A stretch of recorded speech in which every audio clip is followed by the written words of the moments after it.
So welcome, everyone. It's good to see you here today.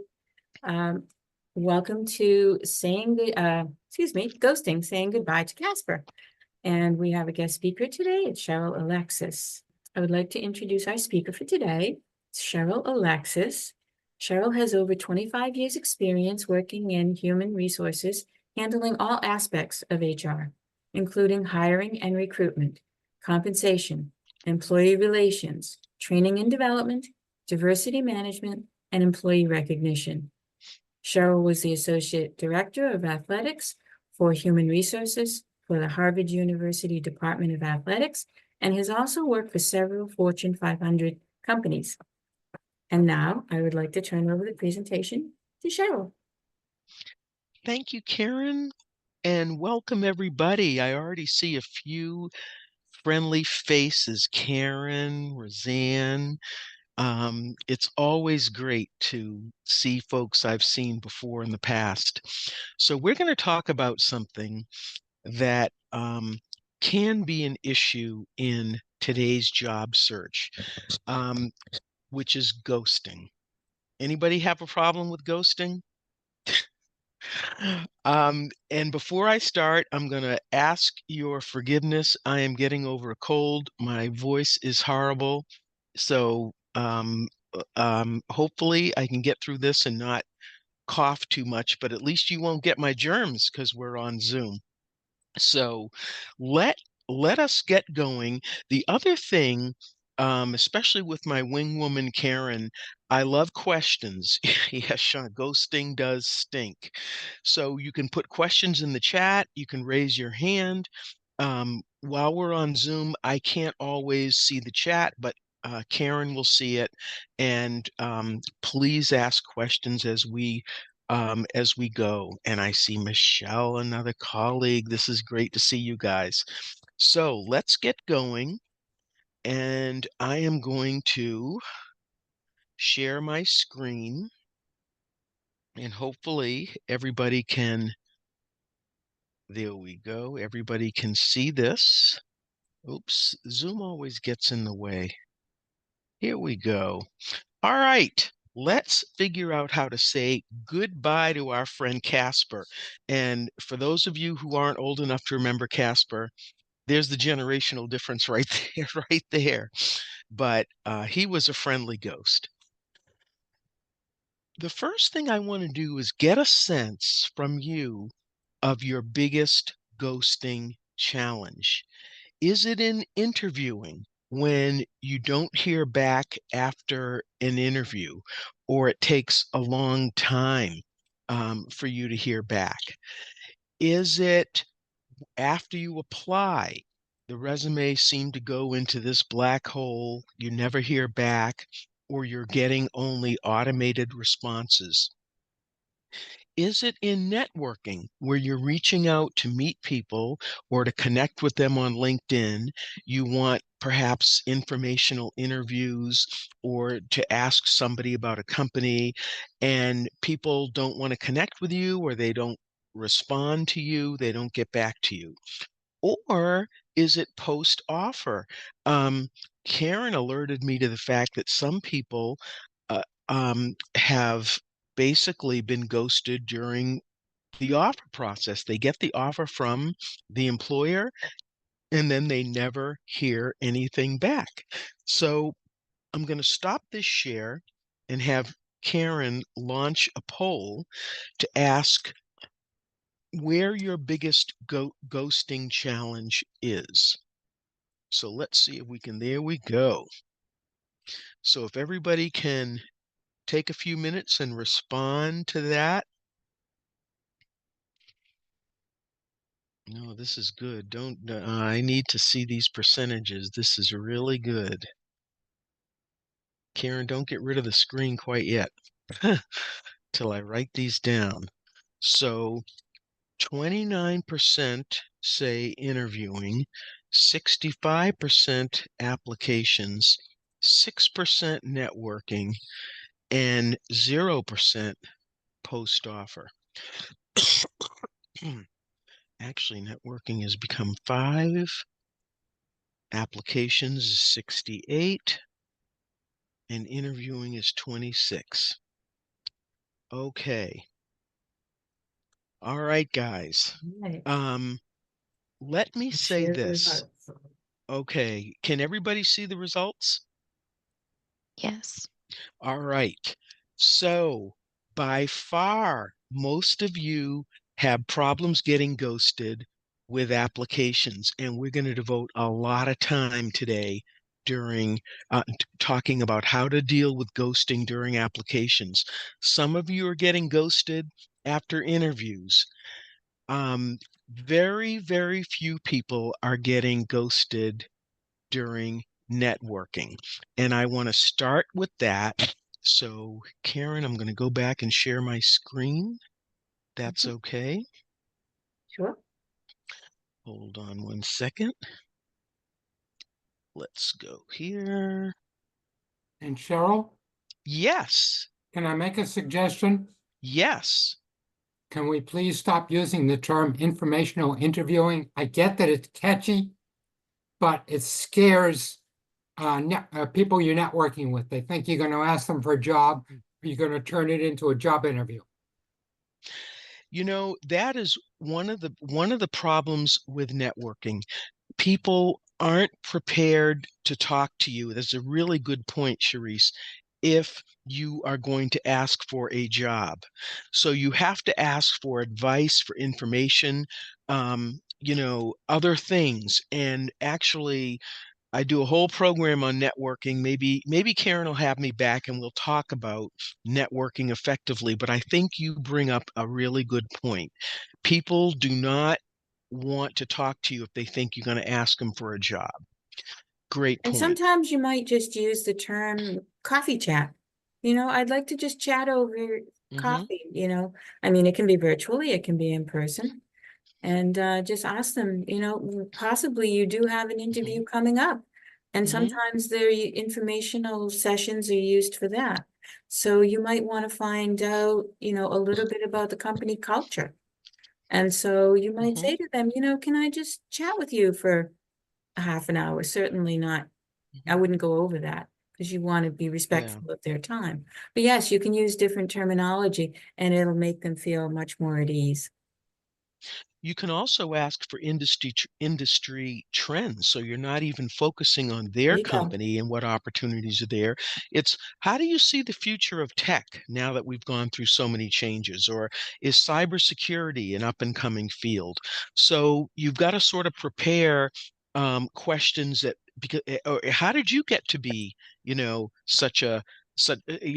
rise to such a level of prominence in your field? People love to talk about themselves, so maybe you can take advantage of that.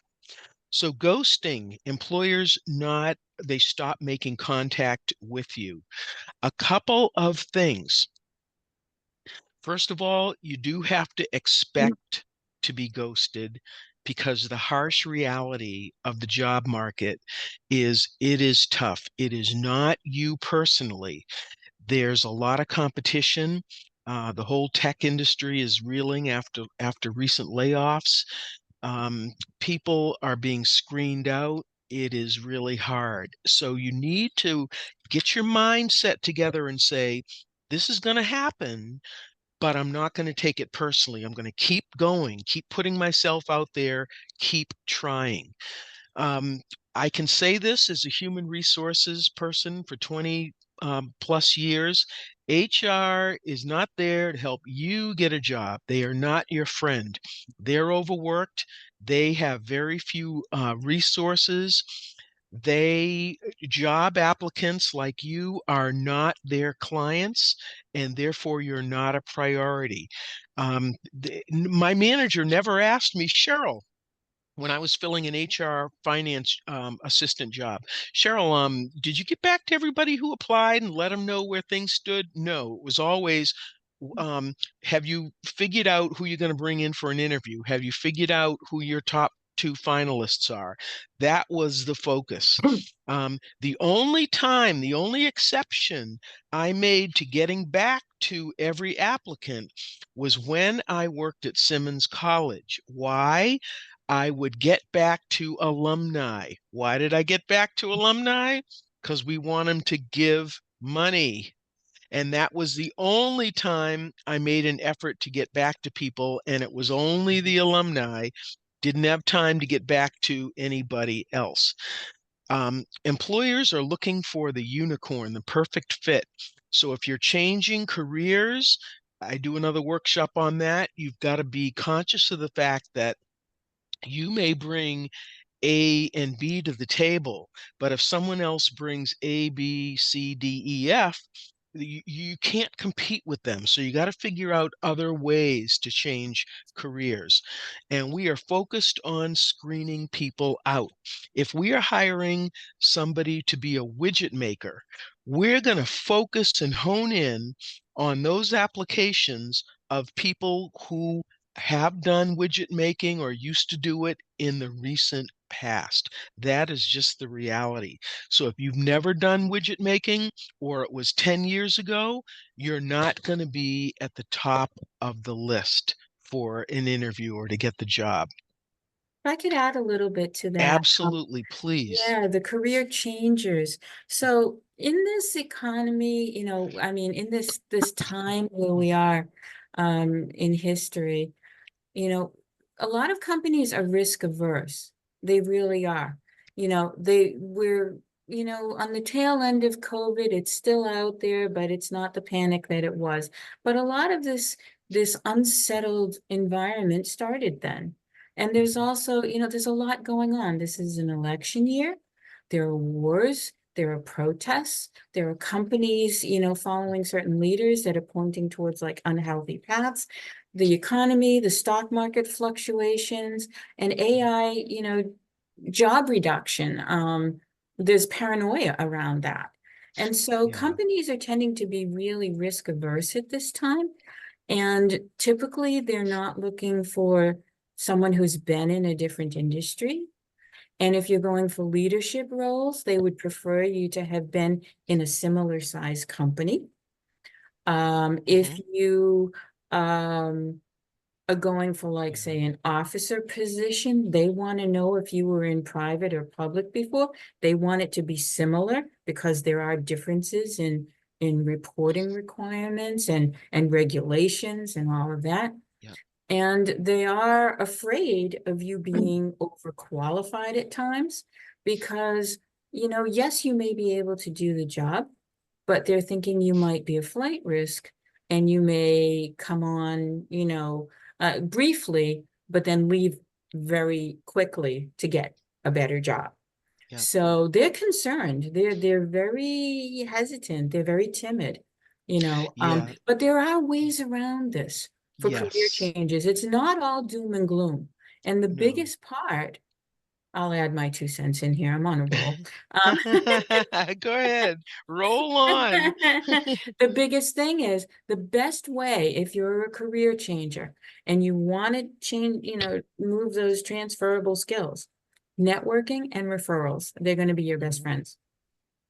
Absolutely. And volunteering or working part-time or Absolutely. temping Yes. to Yes, get the yes, widget making experience that you need to yes. put on your resume.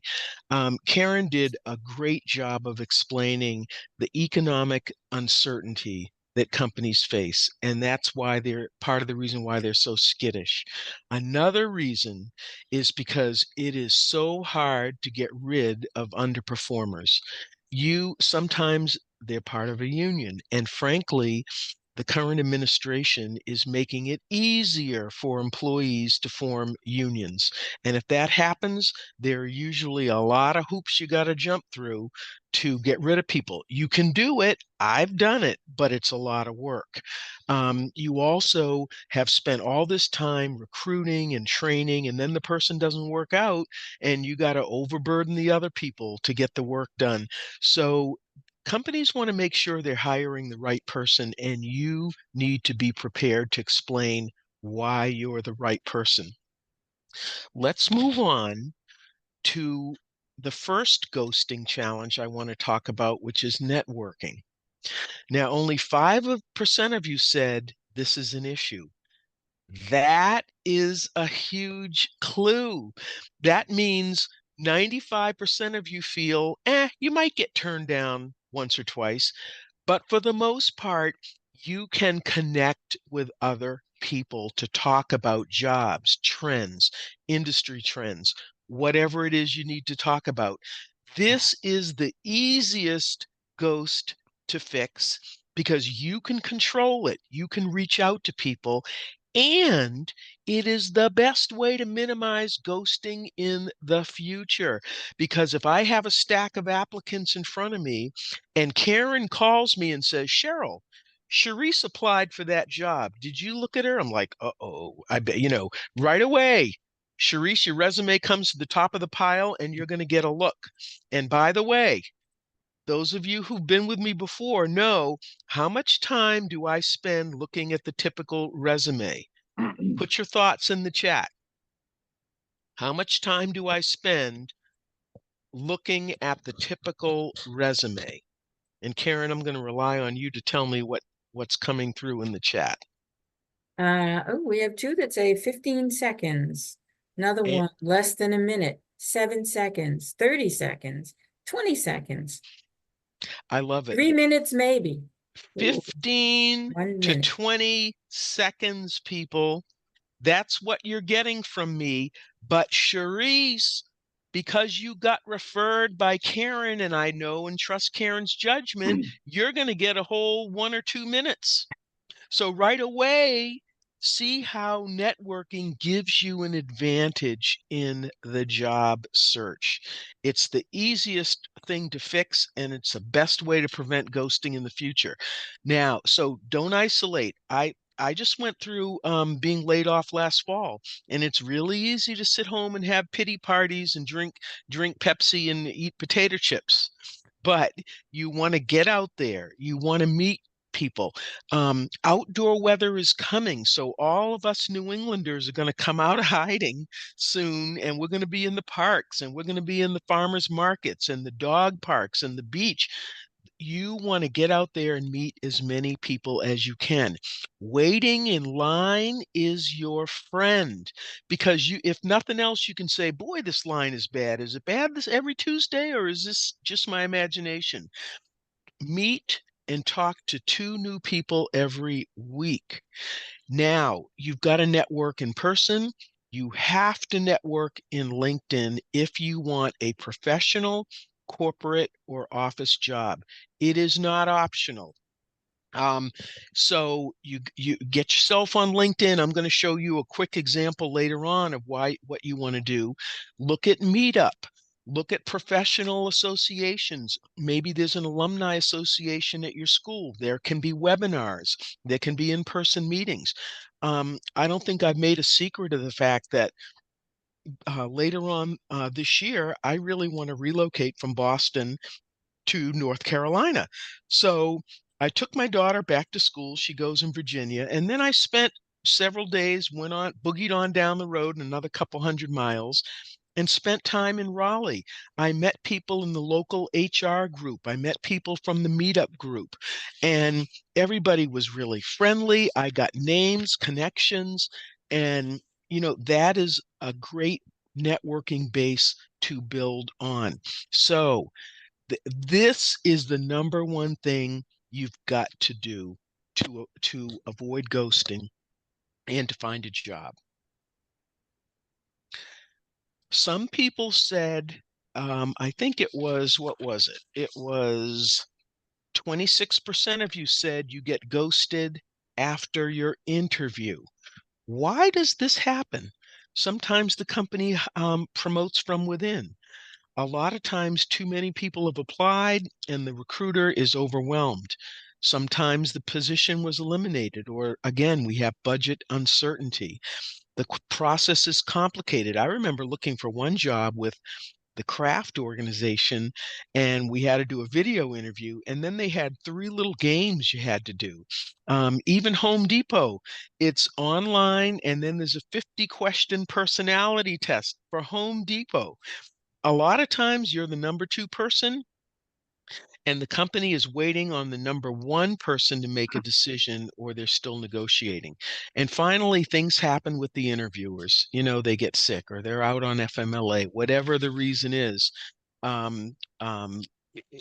this can happen. So what can you do to prevent this?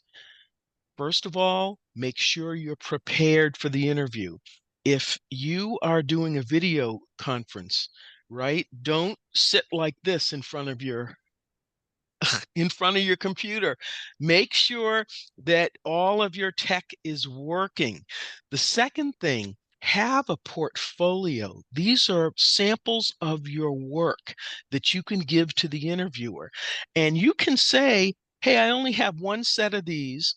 And it gives you a great reason to follow up, because none of us in HR want to hear, where are you in the application process? We don't want to hear, where are you in the hiring process? Drives me crazy. But if you say, oh, I need to get my portfolio back because I have an interview next week, I'm like, uh-oh, I better look at that. I better pay attention to this candidate. And of course, you can come in and get your portfolio. You also make sure you follow up after the interview with a thank you. Solve a problem that they have. And I'll show you how I solved one with the state a little bit later in the presentation. Maybe their problem is retention, and you found a great article on employee retention. Send it to them. Let them know that you want to hit the ground running and solve the problems that keep them awake at night. Try the pilot approach. I once had to hire a recruiting manager when I worked at Simmons. I was overwhelmed with hundreds of applications. One woman said, hey, look, let me go through these applications, sort out the best so you can see the work I do. And we've remained lifelong friends. And on-the-job evaluation is a great thing. Sometimes you could say, well, let me just try it for a few days. If you like me, fine. If you don't like me, we part ways. That can always work as well. And you want to keep networking your way into the company. Too many times we apply, we think it's a great fit, and we sit back and relax and put all our eggs in one basket. No, no, no. Even grandma told you, don't put all your eggs in one basket. This is the time to keep applying. Go out and find other jobs and keep going, so that if this job you want doesn't work out, you're not starting from scratch. Now, after the offer's received, this is rare. I don't think any of you had this problem, but Karen and I brainstormed, why might this happen? Well, first of all, is it a legitimate employer? I mean, I see things all the time, work from home and make $500 a day. I'm like, yeah, right. But the company probably chose someone else, or maybe they pulled the job or eliminated the budget. Maybe there was a merger or acquisition. In any case, count your blessings, because just like Roy Scheider in this picture with Jaws, you made a narrow escape. You don't want to work for a company that's going to offer you a job and then disappear. All right. Most of you, the overwhelming majority of you, 68% of you said the biggest ghosting challenge you have is during the application process. So let me ask you, you can put some answers in the chat. How many applications do you send out in a 2 to 3 month time frame? Typical 2 to 3 months. And Karen, I know you'll let me know what's in the chat. Okay, 3 to 5, 15 to 25, 20 to 30, 40 to 50. Ooh, over 100. Wow. Over 100. Wow. Okay. Guys, Any I others? think any others? Anybody else want to throw their hat in the ring here? Okay. Over 100, 10 times. Okay. 50, too many. I think ideally it's no more than 10. Maybe it's 5 to 10. Because if you're sending out too many applications, you're trying the old, let me throw it on the wall, see if it sticks. Let me try. You cannot possibly be qualified for that many jobs in 2 to 3 months. And the number one thing you need to do is apply only for the jobs you're qualified for. Um, And I would like to add yeah, on that. please do. Yeah, if you're going, I've seen in the past where people will apply to multiple jobs in the same company. And they will keep track. They'll say, wait a minute, this person has like applied for 5 jobs. Are they really wanting this particular job? It looks like they just want anything. And that doesn't feel good to an employer. An employer wants to know that you want the job, you have passion for the job, and you Mhm. have passion for the company. So, yeah, just spreading it all over the place is not what they're looking for. I'm so glad you brought that up because at Harvard, that's exactly what happened. We in HR could see all the jobs you applied for. And if somebody applied for an accountant and then an HR assistant and then a athletics events coordinator and then a staff assistant and then a this and then and all these jobs were different, we ended up saying to ourselves, rightly or wrongly, we concluded this person just wants a job at Harvard. They probably want our great benefits. And that was the end of that person's credibility. Whereas if they kept applying only for the finance related jobs, we would have said, well, that makes sense, or only the human resources jobs.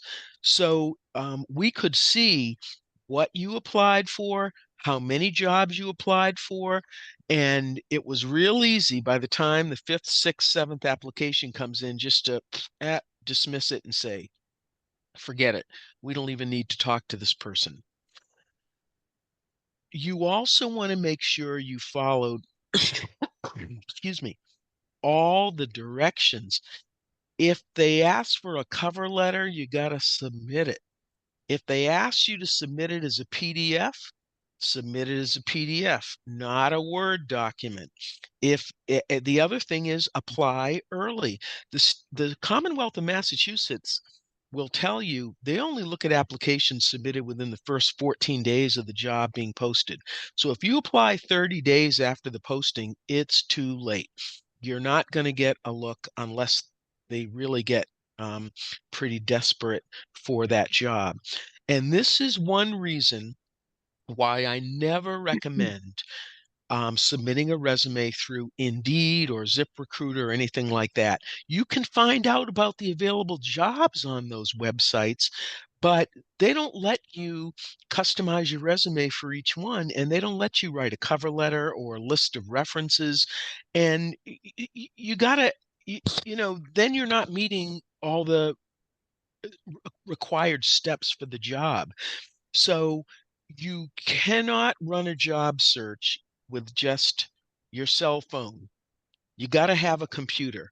And if you can't afford one, you go to the library, you go to the local mass hire, you do what you can until you can afford one. But you cannot run a job search on a cell phone or a tablet. You got to have a computer. All right, Cheryl. Yes. I do use the job boards, mostly LinkedIn, but some Mhm. Indeed, to find out about available positions. But I always go to the company website to Yes. check the job. Why? Because the company may have no longer be interested in hiring for that position. They just never pulled it from the job board.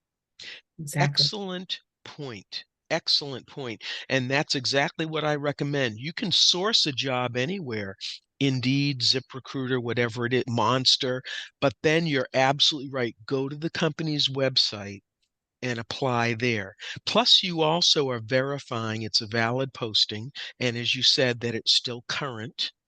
And you can see what else they might require, a list of references or whatever. Someone did Now, ask now, what about if they request for a previous salary?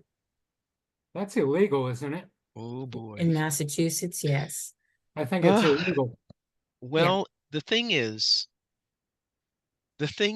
you don't want to come out and say, Well, that's illegal. I mean, it is Hey, illegal in Massachusetts. It's yeah, illegal in a lot more jurisdictions. But if you say that, you're kind of antagonizing the employer. yeah. So, Mhm. a better way to indicate might be, oh, my desired salary is Yep. X, and sort of answer the question, give them the data, but don't, people don't like to just be confronted like that with bad information. This means you have to have done your research on the labor market. And Mass Hire is a great place to help you understand the labor market so that you can develop an appropriate range of salaries for what you want. Next question I have for you. When you look at a job posting, the companies are listing all the things they want. Remember, they want the unicorn, the perfect person. And let's say they want this, they want that. What percent of those job qualifications should you aim to meet? Maybe stick your answer in the chat.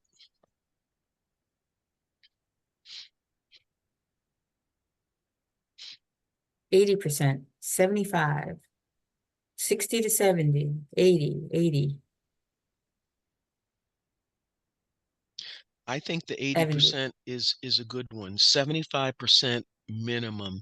If you can't meet 75 to 80% of those qualifications, I don't think you should apply. I think you're wasting your time. Somebody else will come along who probably has 90%, and you can't compete with that person. So this is again why if you're sending out 25 or 30, 50 or 100 applications in 2 to 3 months, I know you're applying to jobs for which you're not qualified because there's just not that many that you could be qualified for. Let me ask you guys another question. How long should your resume be?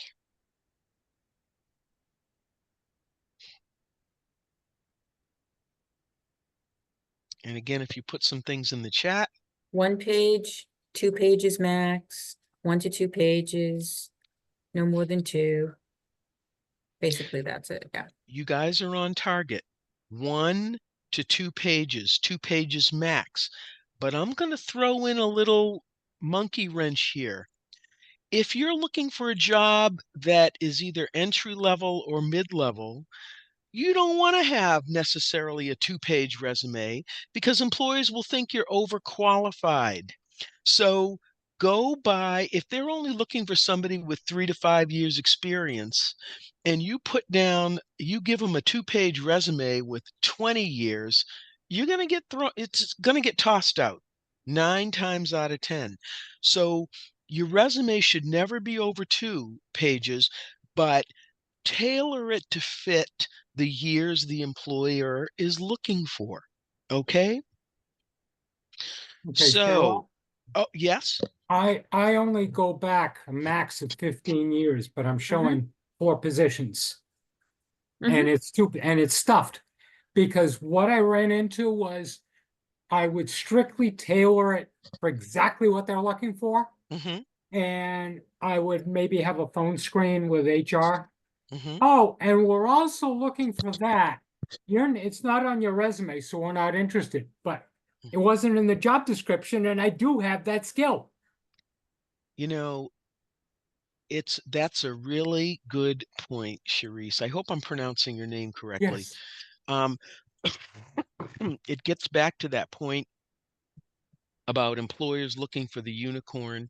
It also illustrates that a lot of times managers and interviewers really don't know what they're doing because they don't. They don't. And you're laughing because you know I'm right. They're Yes. changing the rules in the middle of the game. It's like going out in Fenway Park if you're the Red Sox, and all of a sudden, it's 7th inning. Now you need 4 outs to retire the side, and people would look at that. Wait a minute, these are the rules. A lot of times they haven't carefully thought through what they really need. They haven't prioritized it, and you got to be prepared for some of that when you're in the job search. It makes it much more complicated. It does. See, Um, when I said in the chat that there's no excuse for anybody to ghost, and I do mean anybody, I was talking about after the interview process. mhm, And because I get the application process, you get the automated response, thank you, we'll review your resume, we'll let you know if you're interested. It's about all I can expect. right. But after the interview process and it's gone well, Yep. then it's your responsibility from a place of integrity, compassion, and professionalism to respond. Even if you pulled the job, somebody internal was hired, there was a change in the budget, whatever, at least get back to the applicants that you've interviewed. I'm sorry, this happened. You know, we have to stop the process for whatever Sh- reason. Charisse, you're right. But remember, my manager's breathing down my throat to produce the final two candidates.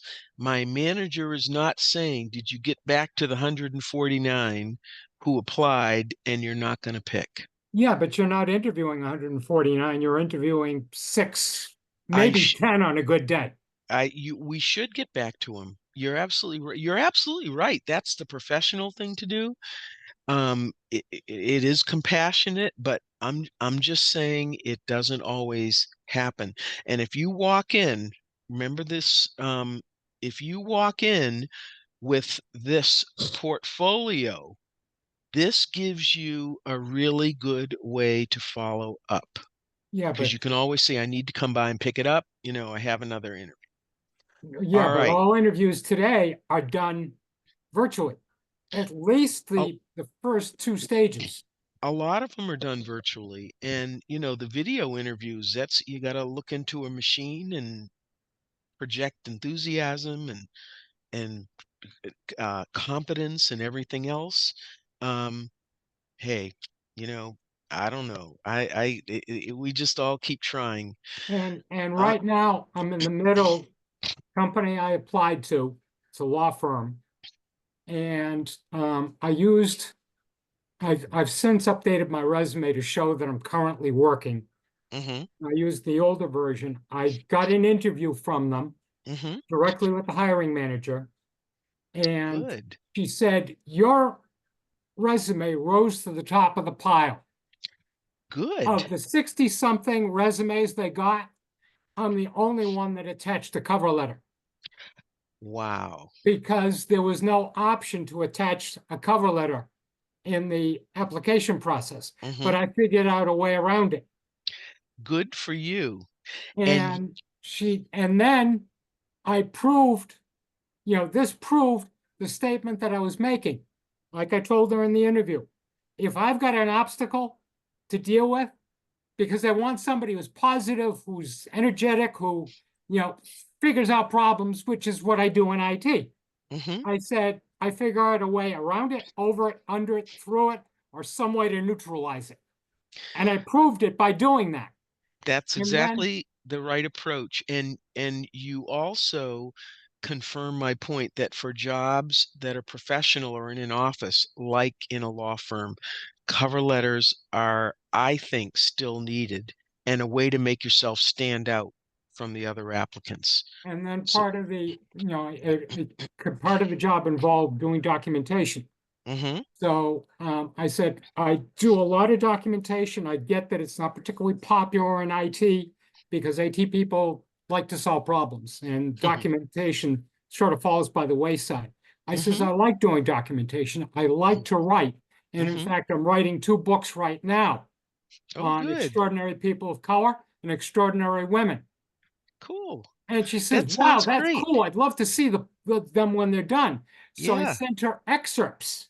Yeah, And that's she got great. back to me immediately. Thank you. This is awesome.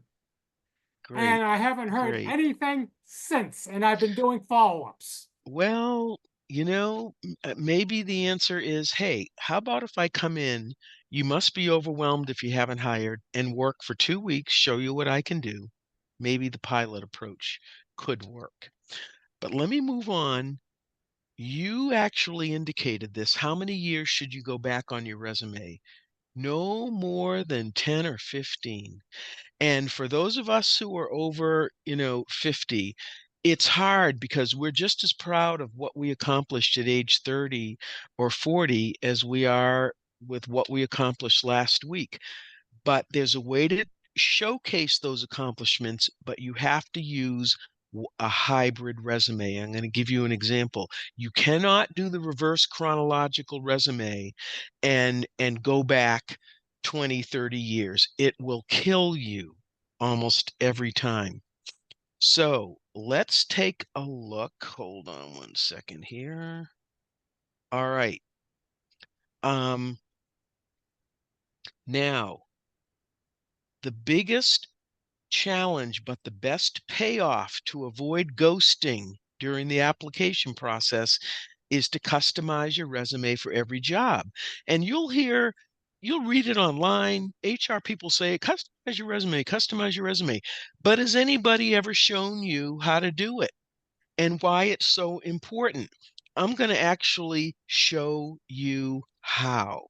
And I'm going to also show you how you can use AI to help you do it. So let me stop sharing for a second and share instead this job posting that I actually had at Harvard. Hold on a second. Can everybody, let me stop that. All right.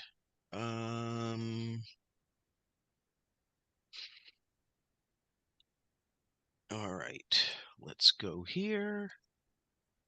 All right. Now I need you guys to tell me if this is what you can see. Can you see this? Yeah. You can see that? Yep. Perfect. Let me make it a little bit bigger here. All right. Boy. That's not what I want to do.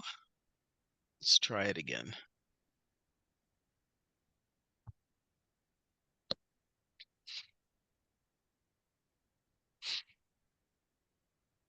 All right. So this is an actual job that I was trying to fill at Harvard. The HR finance assistant. Half the job reported to me and half of it reported to the director of finance. As you look at this job posting, what language should be on your resume? And I don't mind if you unmute and speak it out or if you put it in the chat. I gave you 2 clues. I'd like to see that you provided administrative support in the past, and I'd like to see that you processed expense reimbursements. What else should be in your on your resume? Understanding the HR process flow, You're on the right track, but go a little deeper. Go a little deeper. Be more, not just understanding it. but showing war stories of how you did your job. What I want to know, Sharice, I'm going to push you. What language goes on the resume? I think you need to use the specific words that certain payroll system you might have worked with, or background check, orientation, onboarding new employees, those types of. Accounting terms. Give me Yeah. the specific bullet point that goes on your resume. Make it up if you don't have it. I want the specific language.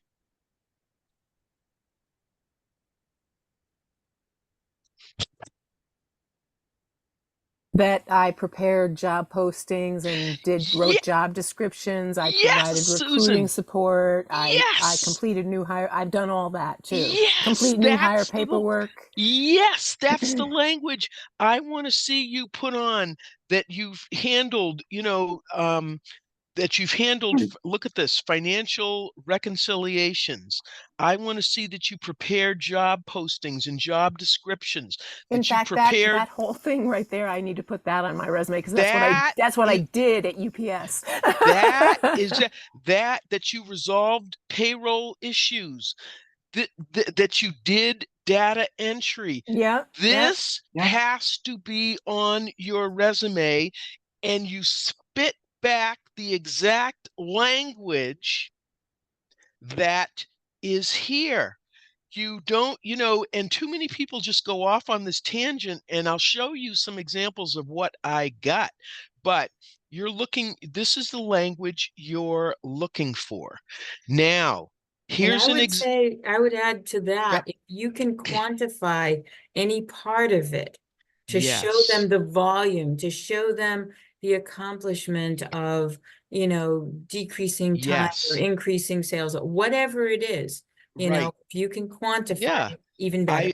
I processed 100 invoices a week to ensure that vendors were paid on time. I love it. That's perfect. Guys, let me give you a quick example of what I got. Can everybody see this screen?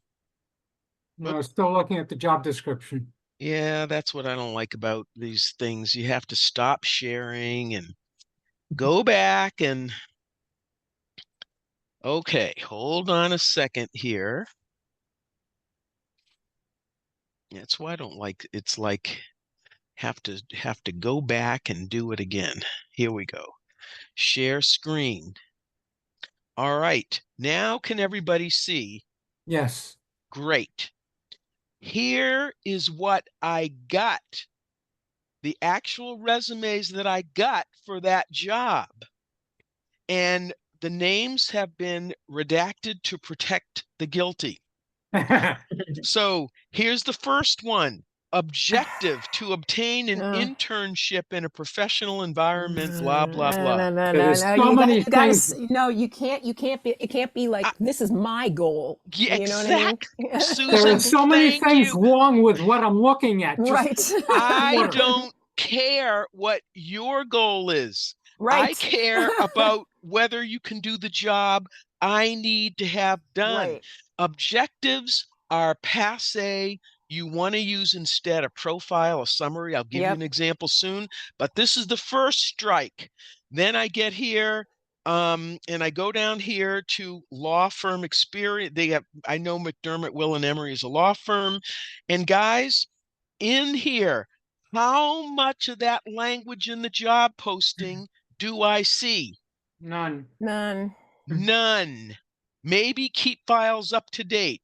That's it. None. 15 seconds. I don't even read the rest. I'm on to the next resume. And I would say too that they don't care what you were responsible for. Right. What they care about is what you accomplished, what you did. Right. And But also the under the experience, they headed it professional experience, which is going to trip on the ATS system.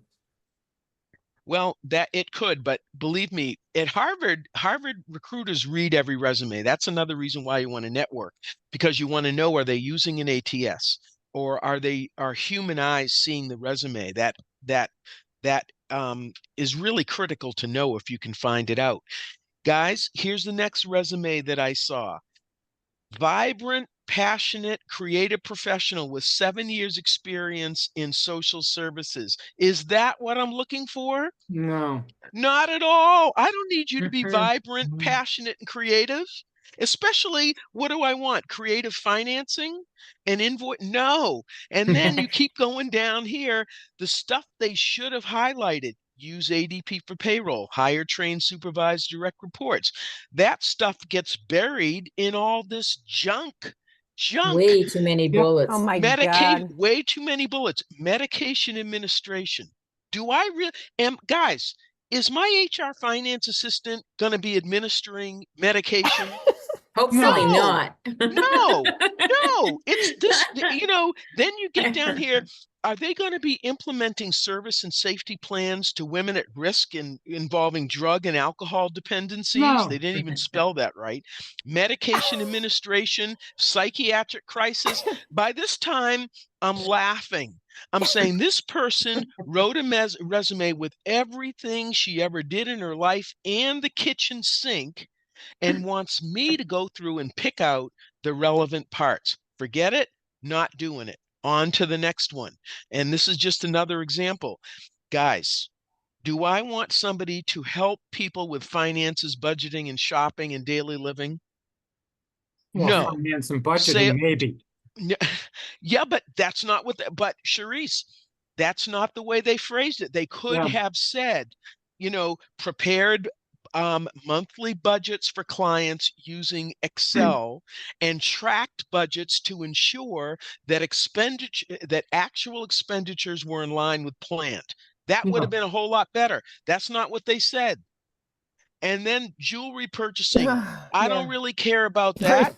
Sales goals. Am I selling anything? No. Jewelry supply. No. Boom, bam, 15 seconds, you're done. Okay. So I have more to show you, but I want to give you a really good example of how you can use artificial intelligence to give you some language to use. So let's go let's go here, and we're going to just start at MSN. Hold on one second, and let me make sure you all can see this. Hold on.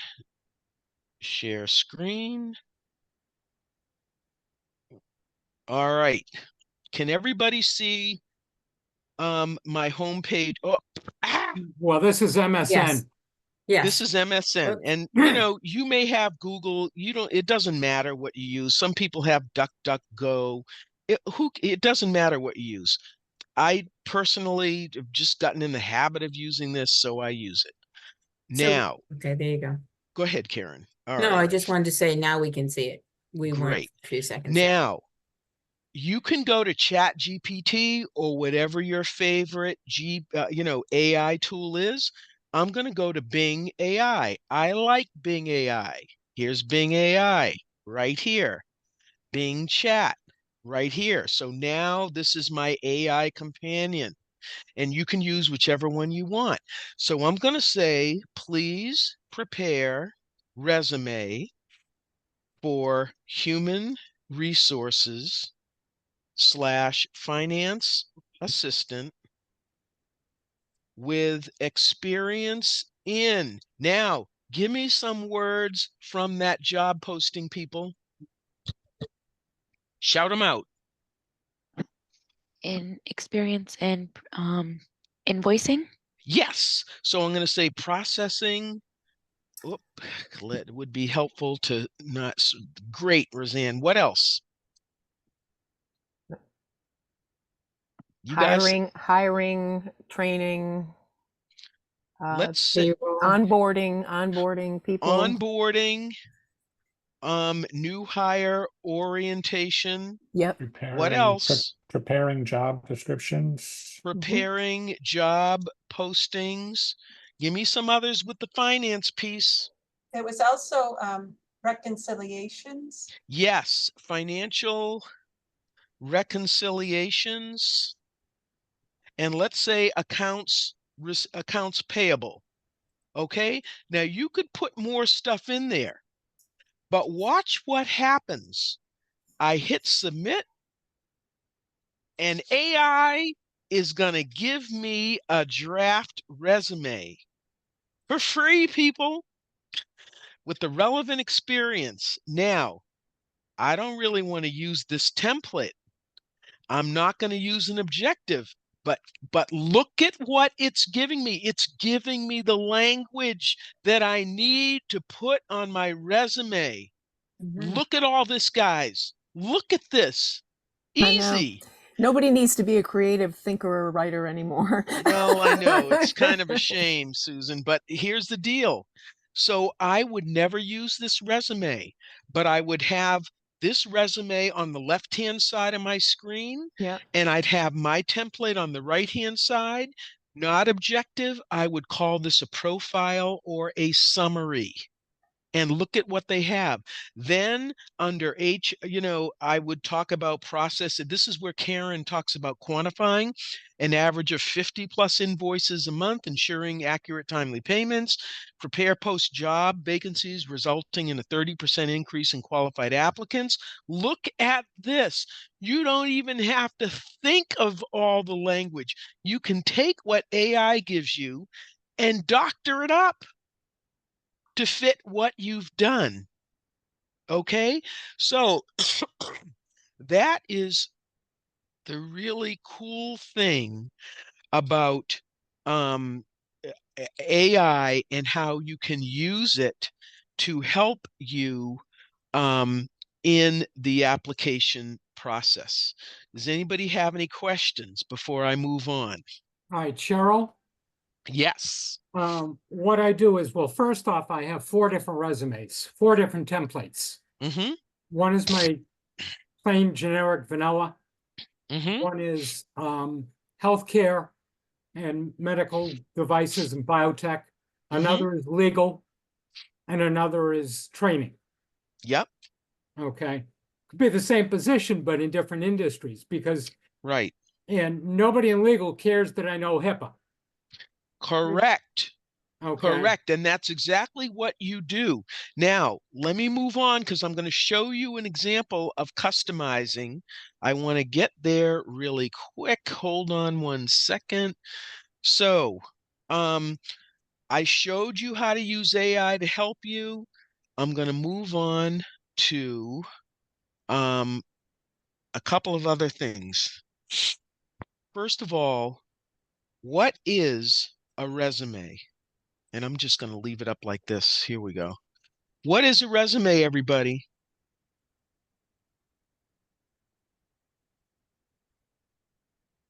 It should be a quick summary of your skills to just pique an employer's interest. Yeah, Susan, you're almost there. Keep going. Like an intro. Someone put it's a marketing document. It's a marketing tool. It's a sales document.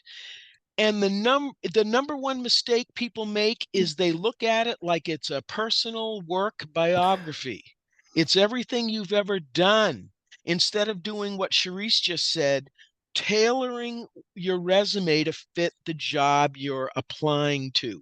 It is a marketing tool. You do not have to put everything down you've ever done. So that job you hated from 3 years ago and you only worked there 6 months, take it off. If it doesn't pertain to what you're applying to, take it off. Let me ask you this. Where do you start? What do you start doing to prepare your resume? Where do you start in this process?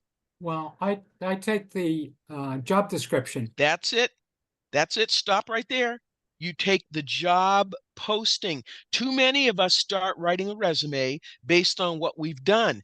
The employer does not care what you've done. They want to know what have you done that relates to the job they're trying to fill. So let me share with you really quickly.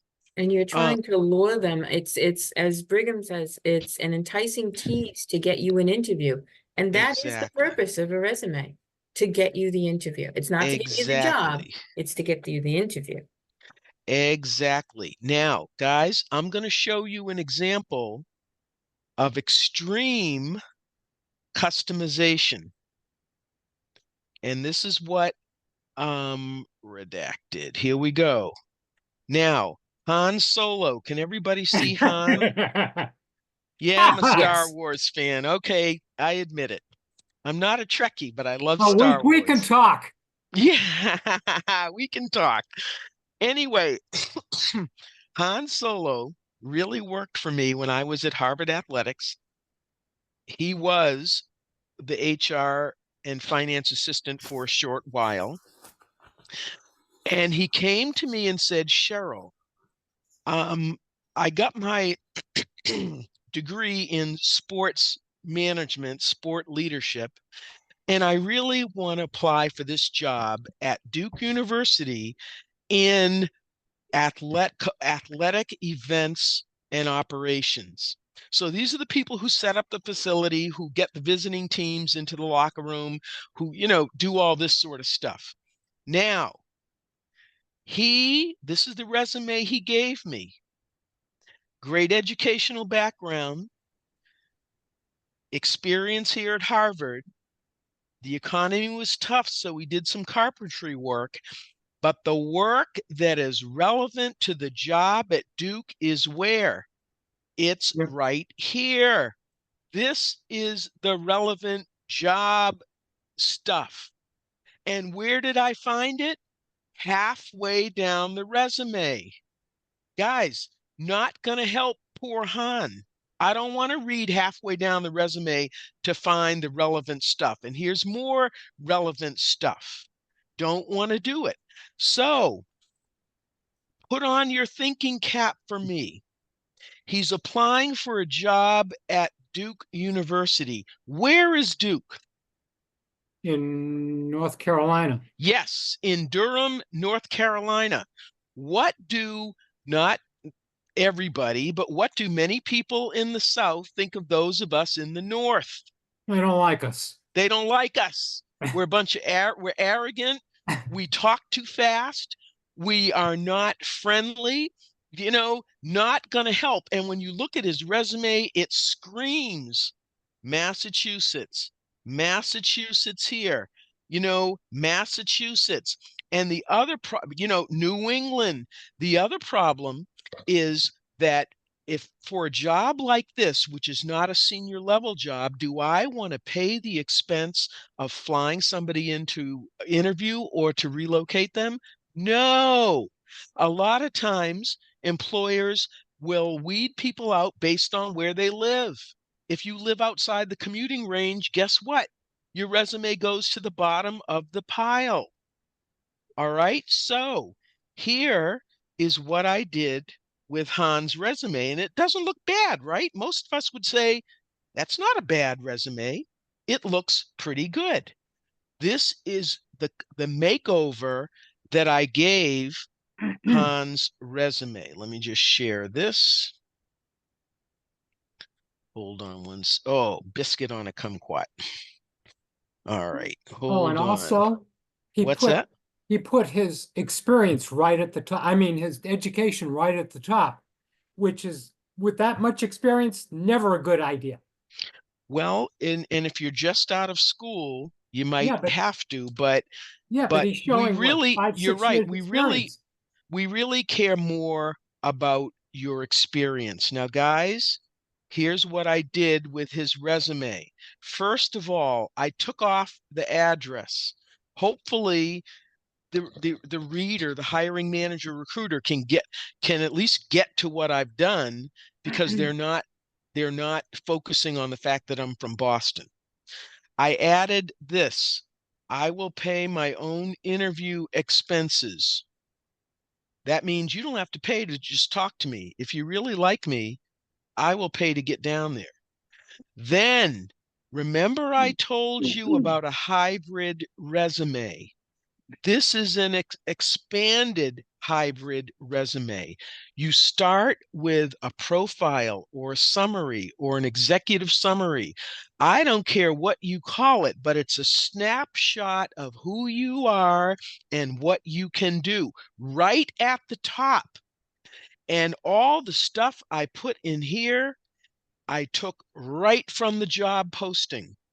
So when the manager looks at this resume, is like, wow, this guy can do game day operations, logistics, of sport and facility management. This is exactly what I need him to do. These are all things that Han had done, but they were buried in his resume. I moved them to the top, because a lot of times if I don't like what I see at the top third or top half of your resume, you saw me when I screened those resumes. I don't even get to the rest of it. Then I put related employment history. You could also use the word relevant professional experience, relevant employment history, select employment history. Why? I'm telling you, the manager or the recruiter, I'm not going to tell you every job I ever had that doesn't matter to you. I'm only going to give you those jobs that matter to you. Now, I put the current one down because it's always easier to get a job if you have a job.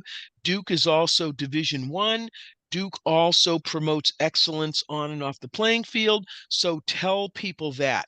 When people think of Harvard, they think of academics. They don't think of it as a Division I powerhouse, but they offer the most varsity sports of any Division I team in the country. Tell them that. And then I put the relevant experience here.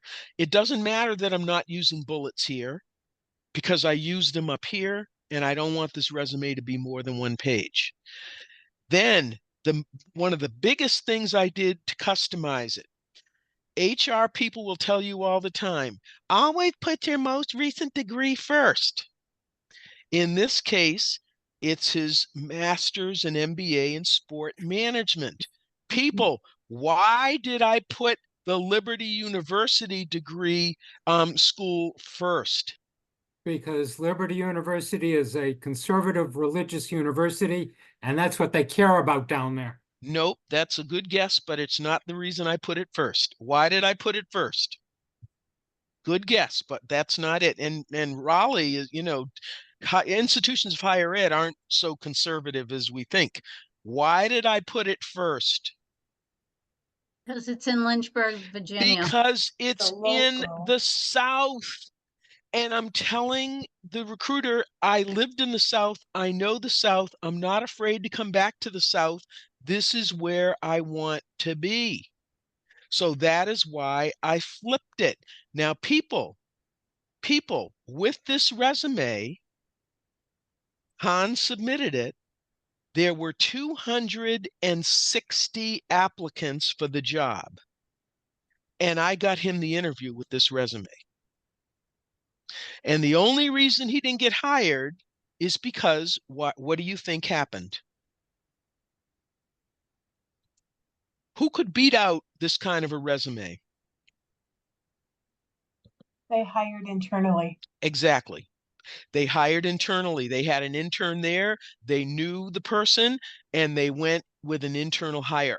But I got this Yankee an interview. And this is why you have to hire a Jedi. I love that. That is so cute. This is, people will say, well, Cheryl, I don't want to do this much customization. Well, you don't have to. Nobody's making you do it. But I've gotten results with this. And what results have you gotten doing it, the way that you have? Yeah, you want the job, do the work. You want the job, you got to do the work. And then somebody asked me a question in the chat, which I'll let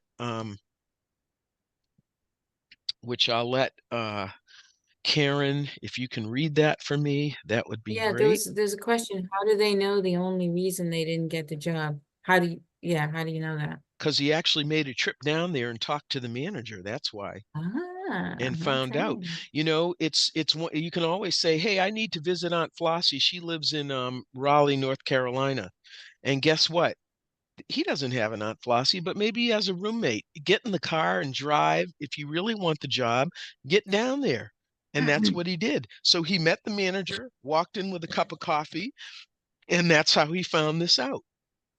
Now, It's let me wrap wonderful up. that he was able to do that because there are times that, out of fear, and this goes to the ghosting thing too, that managers don't want to reach out and say where they are in the process because they're afraid that they may say something that they shouldn't, and that could be held against them later, Yes. So a lot of the reason people may feel that way is that they haven't built up trust with you, the applicant. If you meet in person, it's easier to build trust. You walk in with a cup of coffee, I'll trust you forever. Walking with a cup of coffee to give them? Walk in with 2 coffees. One for Bring in a them croissant, and golden. one for you, and give me a Dunkin' Donuts jelly donut. I'm your friend forever.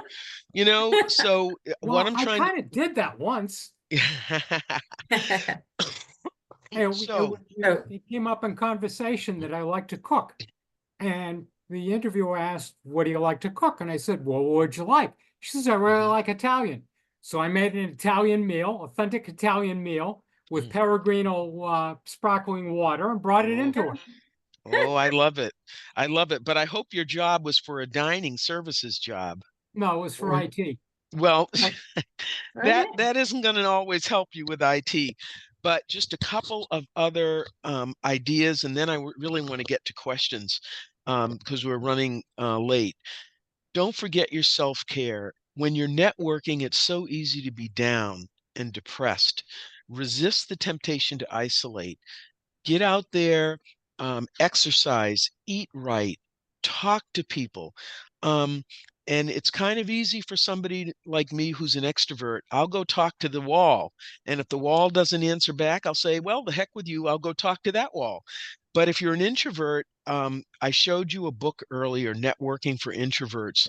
And if you want me to give you the name of that book again, just put it in the chat. You can get it off of Amazon. Great tips for networking if you're an introvert. What else has worked to get me out of the applicant rejection cycle? Um, I interviewed a number of months ago, or I applied for the chief HR position for the state of Massachusetts. Well, how do you stand out among applicants with that, especially since I hadn't worked for the state before? Well, I found out an issue that the state was concerned about, and I wrote a LinkedIn article about it. I'll show you that in a minute, and I sent it to the recruiter. I got the interview. I'll show you that in just a second. But I'll ask you, should you ghost an employer? Let's say your dream job opens up after you've accepted an offer or after you've begun a new job.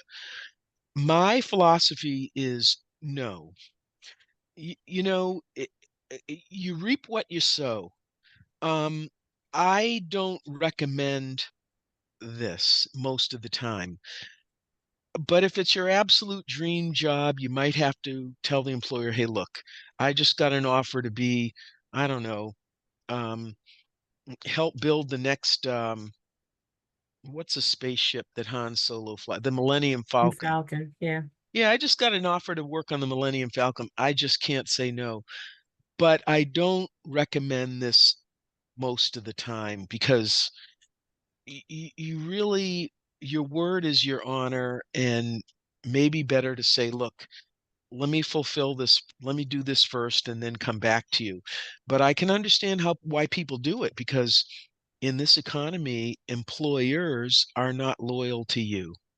So, you can go either way. What's interesting too is that Indeed had put out, as part of a survey, I guess that they had done, that what they found is that 78% of those people who had been surveyed said they had ghosted employers at some point. That's a lot. It's a lot, and it's only going to drive employers to be more picky. You know, better to say, I don't think it's a great idea, but you have to make up your own mind. Finally, remember to keep up a vigorous job search. Remember, networking is still your number one way to land a job. And with that, I'd love to take some questions. Don't know if you have them in the chat. If anybody wants to see the Mhm. LinkedIn article, I will show you, All right, but I really Cheryl, want to give you all a Yeah, chance well, to there was speak. one a question in the chat. Mhm. Somebody had asked about, that when they went to a mass hire resume writing workshop, somebody was saying that it should be, when you load up a resume, it should be in Word and not necessarily PDF, and that there are certain formatting things that you shouldn't do. What are your thoughts on that? My thoughts are, listen to everybody's advice and then figure out what makes sense for you. some of my colleagues, because I worked at Mass Hire for 3 years, some of them are very good and give very good advice. Yep. And others, I'm like, really? Really? Is Yeah. that what you're telling people? I had one So, tell me to put my salary requirements and my references in the cover letter. no, why screen you? Why make it easier for them to screen you out? Yep. So like I said, you're going to talk to HR people. They'll say, always put your most recent degree first. And I say, the heck with that. If the whole reason I put the Lynchburg school first is it's in the South. And I wanted the people, hiring manager to realize, hey, this person's not averse to living in the South. That's the reason I did it. It had nothing else to do with conservative values or whatever. It had to do with location. So, maybe I'll change it to Elon or something. I don't know. But you got to make up your own mind what makes sense.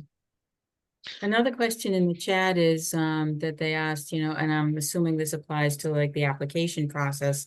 Why can't they just send out an automated email that at least they've accepted it, that they got it? I'm guessing that was It the would be intent. great. It would be great if they did that. But you know what? It would also be great if I got a free plane ticket to Hawaii next week. I can just clarify, it was the post-interview. Oh, Yeah. sorry. I don't Oh, have that's a problem not hearing from places if I'm not Yep. even going to interview. I do have a little bit, and this is a me thing maybe, and I got to get over it, but Mm. I do have a problem when I've had 1 or 2 interviews and then radio silence that they can't even send, a lot of places don't even send an automated response to say, we've moved on, thank you anyways. I just think it's poor, and like I said, it says more about the company than it does Yeah, about it's the just, it's applicant. unprofessional. I'm sorry, It I'm not is. gonna budge on that attitude. No, Well, I no, agree, it is. And absolutely. that's why you saw my picture of Roy Scheider with the shark. You may have to look at it and say, I made a lucky escape. But remember after the interview to write a thank you note, thank you email. Handwritten notes always stand out to me, but with everybody working remotely, you're not sure when they're going to get it. So you might True. do both, Yeah. one or the other. And the other thing is try the portfolio approach, because it's a lot better to follow up and say, hey, just wanted to let you know I'm still interested. By the way, I need that portfolio back. They don't know that you have 25 copies at home. They don't need to know that. This is your one original and you got to get it back. I am happy to respond to that because that's your property. But it would drive me crazy when applicants would call or email, where are you in the hiring process? The answer is, I haven't gotten back to you. I'm not done yet. I'm overwhelmed. You know, I really hated when people bothered me with that stuff. And I know you want an answer, but the way to do it is do the portfolio and keep networking your way in. Because Mara, if you apply for a job and I'm at Harvard and Karen knows you and Karen says, Cheryl, Mara applied for the job of HR finance assistant. I've worked with her before. I think she's a great candidate. Now your resume comes to the top and you don't get 15 to 20 seconds. You get a minute or two, because I need to be prepared to talk to my good friend Karen about why I didn't select you if I didn't. See what I'm saying? So it's the networking plays such a critical part of not getting ghosted. Mhm. We have another in the line of follow-ups. How long should you wait to follow up after an interview, if not given the timeline?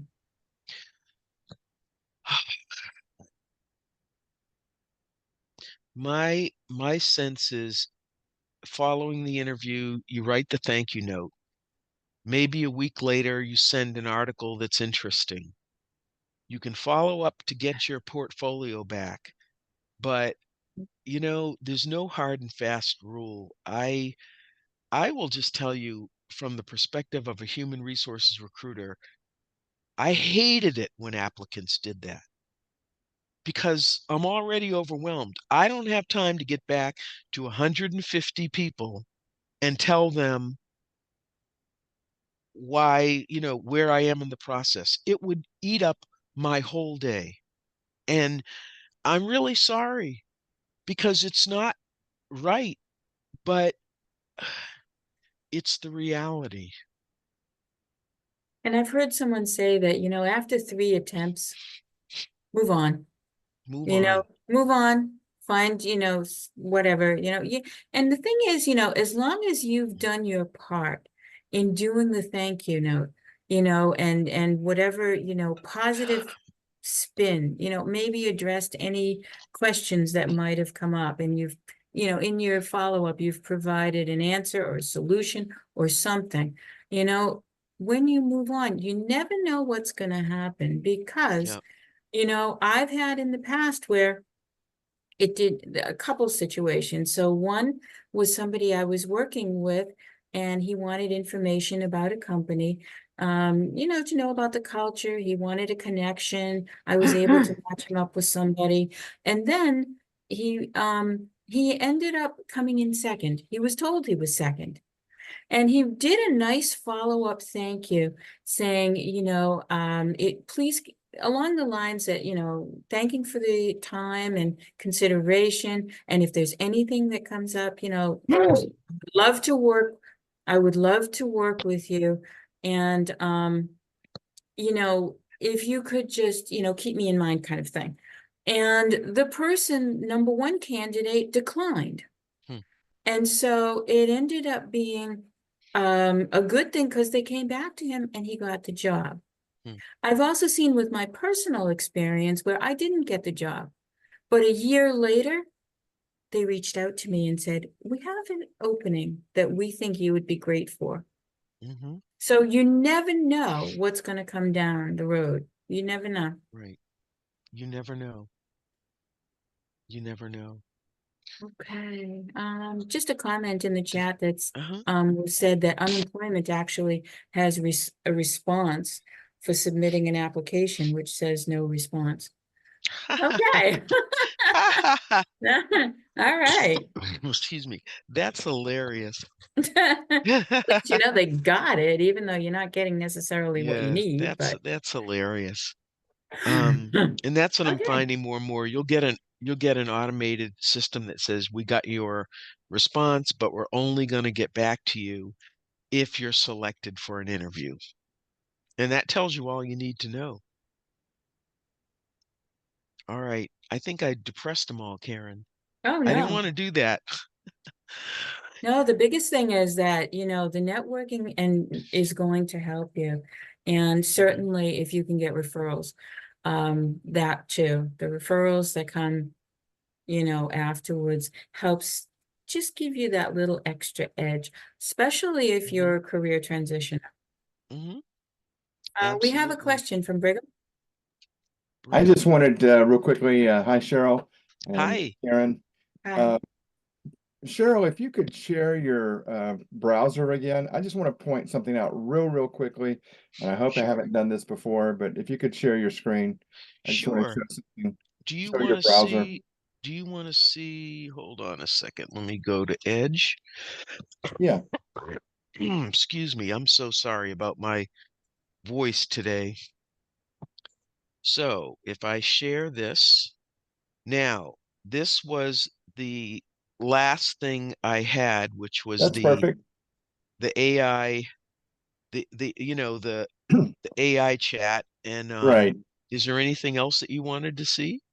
No, but I want to point something out on this screen that people may or may not know. If you're on any browser, like or any page in your browser, this sort of blue circle in the upper right-hand corner, further up, very right-hand corner underneath the X. Hold on a second.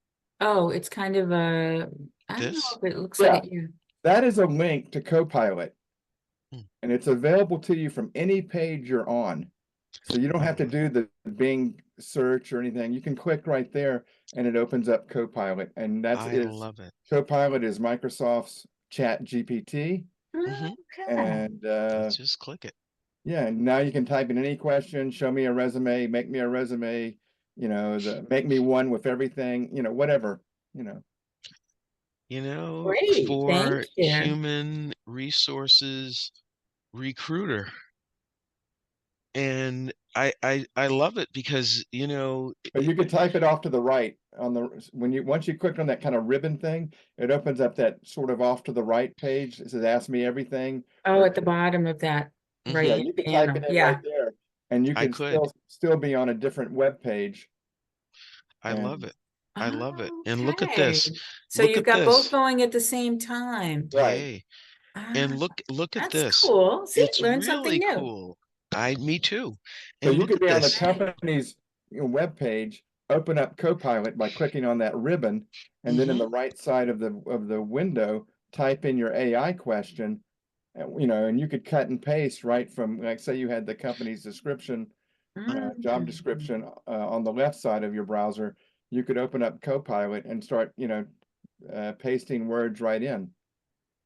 Just a little Here we time go. saver. Just a time saver. I'm just asking it. Let's see what it says if I write, how do I avoid ghosting during the job search? Let's see what it says. Oh, Again, that'd you be want to do it It's on the interesting. right fun. side of the screen. AI is fun. Yeah. Oh boy, be And you get proactive. to see more of it too when we More have our network workshop at the end of effective. May. Yeah, I'd like to do that. And network Right. effectively is right there near the top. Great, good pointers. Great pointers.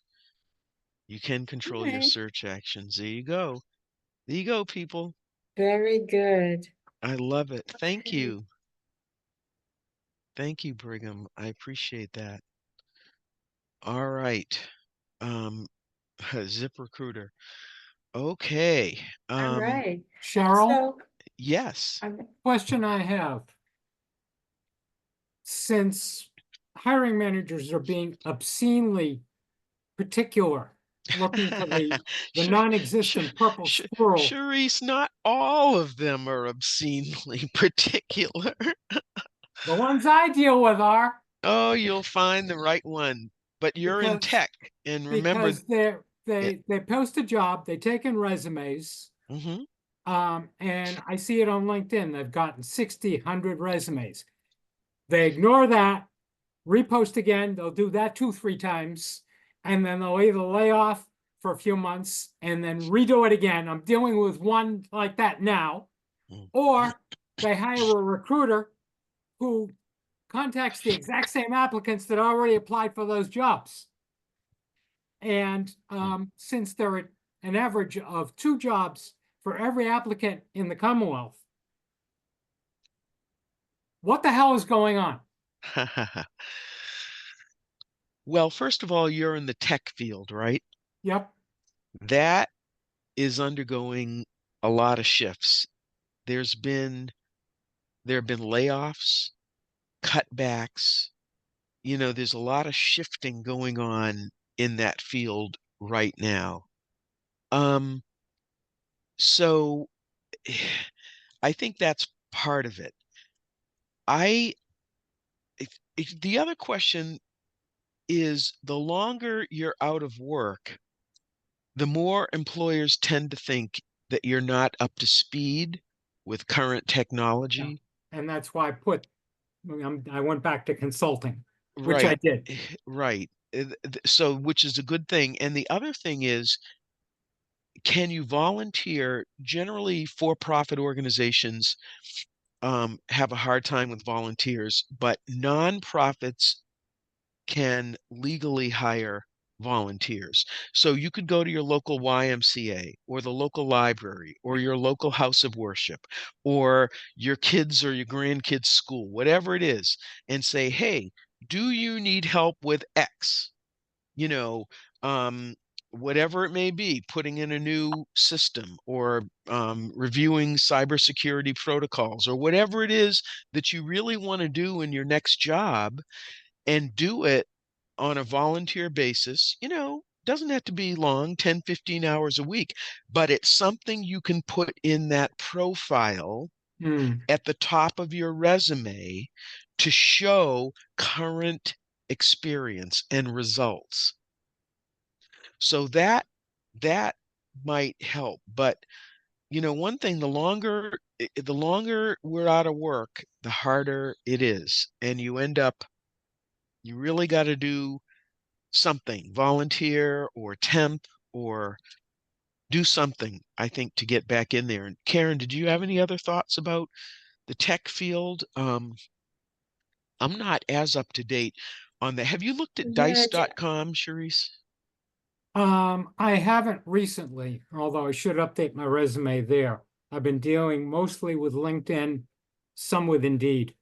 So you mean you yeah, posted your the tech resume? field. Okay, I I'm just sorry. wanted to say the You tech posted field your is definitely resume. experiencing. Yeah. You've Go posted your ahead, Cheryl. resume on Dice or on LinkedIn or whatever. Yeah. I don't recommend that at all. Not at all. Mhm. Let me show you my LinkedIn screen.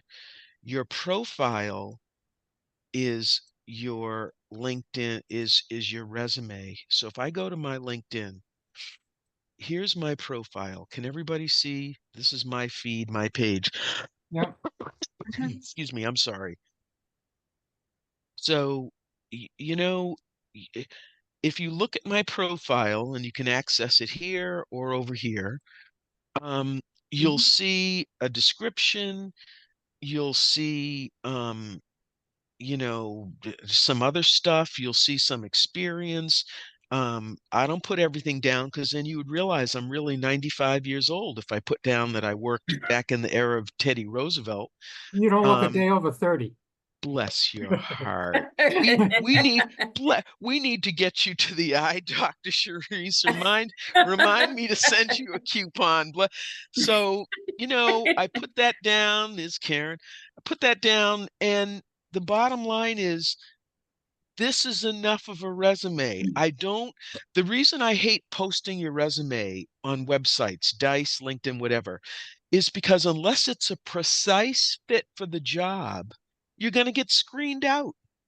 You Mm. want the opportunity to customize it. Yep. That's what you want. And while I'm on here, if I go to I'm sorry, Well, activity, some of the job boards, they won't let you set up an alert unless you've got a resume. put in a brief one, just put in a profile. Don't use a whole one.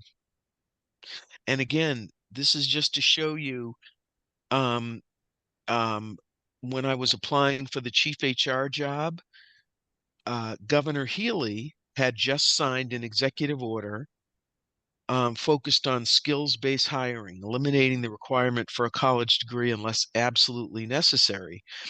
And I wrote an article about how you can make this a reality because, employers have a bias in favor of hiring applicants with degrees. So if you want to friend me or something on LinkedIn, I'm happy to Okay. share that with you. But I would not post resumes randomly. And when they ask you, just put in a little summary. Put in your snapshot. Okay. There's no resume police making sure you have a full-blown resume there. I don't like it because you oh my goodness, because remember you said you had four Yeah, well, 4 templates. templates. So somebody is going to say, wait a minute, I saw Charisse's application over here and it said something different. And I saw it No, over I here. don't post all 4. I only post Right. the generic vanilla. Right. Right. Very good. And, that might help curtail getting all these Right. spam recruiter calls of a certain type from halfway around the world. Right. There you go. Now, the All final right, thing, so go ahead, Cheryl. I was just going to say the final thing. I've worked with some of you while you were at Mass Hire. Since leaving Mass Hire, I've been blessed to get a position by networking with Karen. Karen told me to go to an organization that had a job for me. But I am doing some career consulting in my spare time. So the way I do it, and I think I'll put my email in the chat, is I'll have an initial free consultation with people to see if I can help you. Because if I can't help you, I'm not going to waste your time. But I will do that at no charge. And then if you want me to come up with a strategy or a resume, then I charge for it. And I can always send you my rates if you email me. So that's my side hustle, Great. if you will.